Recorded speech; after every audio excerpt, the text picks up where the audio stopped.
₱30 na pansit bato? Taga Cavite ka pero mismo na ang pansit bato ng Kamsur? Huwag kang mag-alala, hindi mo na kailangan pumunta ng Bicol dahil nandito lang yan sa Imus Cavite at may iba't ibang toppings pa. Tulad nitong pansit bato with siomay, pansit bato with chichabul, pansit bato with Shanghai. Bitin ka pa ba? Baka naman itong special ang trip mo na may sisig,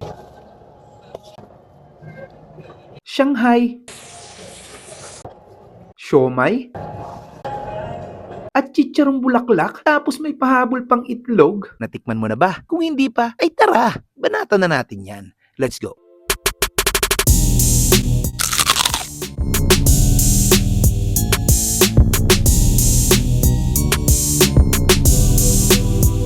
Ngayong araw nga, nandito tayo sa Kuya Mike's Pansit Bato na matatagpuan sa Dove Food Park, Green Gate Homes, Barangay Malagasang, Imus, Cavite. Dito lang sila sa may Save More Spasyo at tapat ng Wings Express. Waste nyo na lang ang Wings Express Green Gate. Tapat lang naman nun ang Dove Food Park. Nag-o-open pala sila dito ng 10 a.m. to 8 p.m. araw-araw. Napasugod pala kami dito dahil bago at para tikman ang ₱30 pansit bato. Meron din silang with siomay, with Shanghai, with chichabul, at kung tingin mo ay mabibitin ka, banata mo na yung special kasi meron na yung sisig,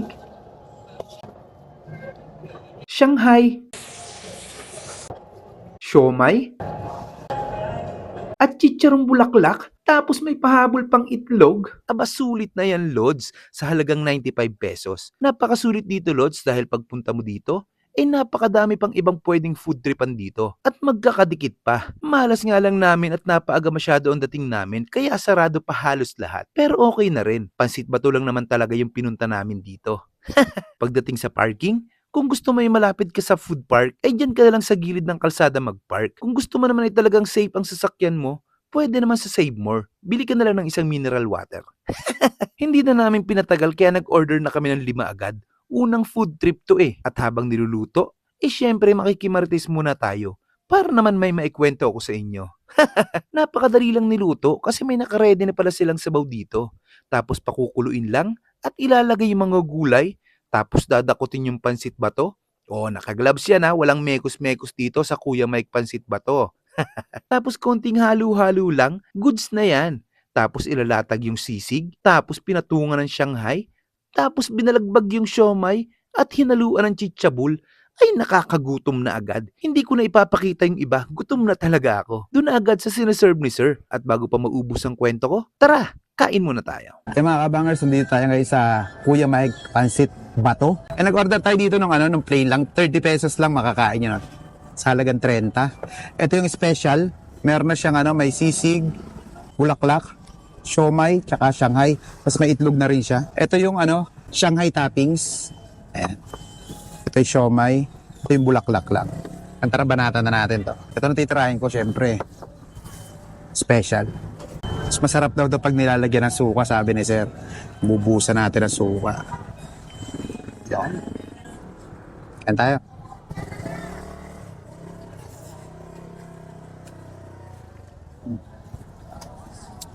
Sarap.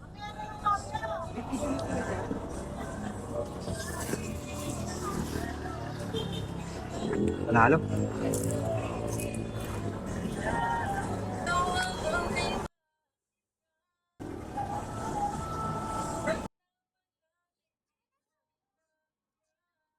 Lagyan natin ito.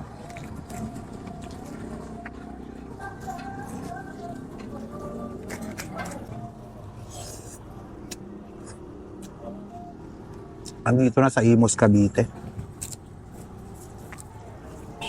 Sarap. Marami.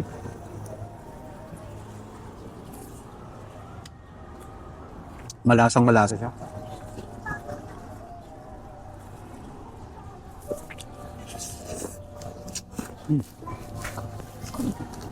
Bulaklak. Yung special pala ang kasama dapat niya lechong kawali. Kasi wala silang lechong kawali ngayon kaya sisig yung pinalit.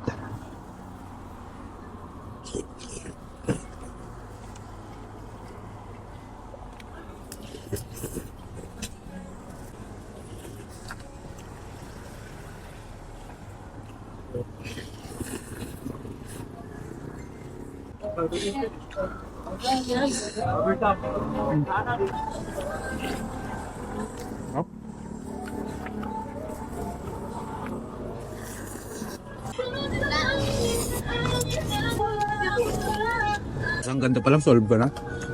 Ito yung plain na 30 pesos. Ayan, bali ano pa na ito ha? Pwede mag-refill ng sabaw. Only sabaw pwede rin. Sarap, maraming suka. Yan sa 30 pesos mo, mayroon na siyang mayroon na siyang parang laman-laman. Ayan o. May mga kung ano-ano na rin siya. Kaya kahit hindi ka na mag-topping, so okay na yan.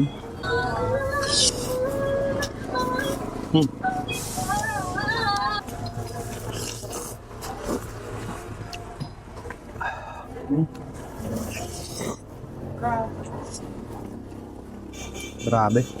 Bagay ba yung last niya? Siyempre, kukuha tayong bulaklak dito. Hindi ko kasi ma-enjoy pag wala akong nangangata.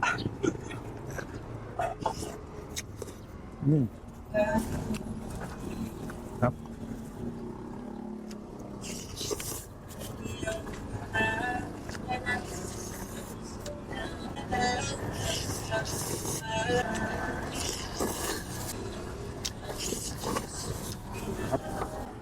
Sarap. Ubusin muna namin to. Ay, imbis tayo dito sa Kuya Mike Pansit Bato sa Imus, Cavite. Napakasol dito, Panalods. Napakasulit dito mga lods dahil sa halagang 30 pesos mo, makaka-food trip na ng Pansit Bato. Kaya kung naghahanap ka ng Pansit Bato, bisitahin mo na ang Kuya Mike's Pansit Bato sa Dub Food Park. Solid yan. O paano? Hanggang susunod nating food trip. Paalam!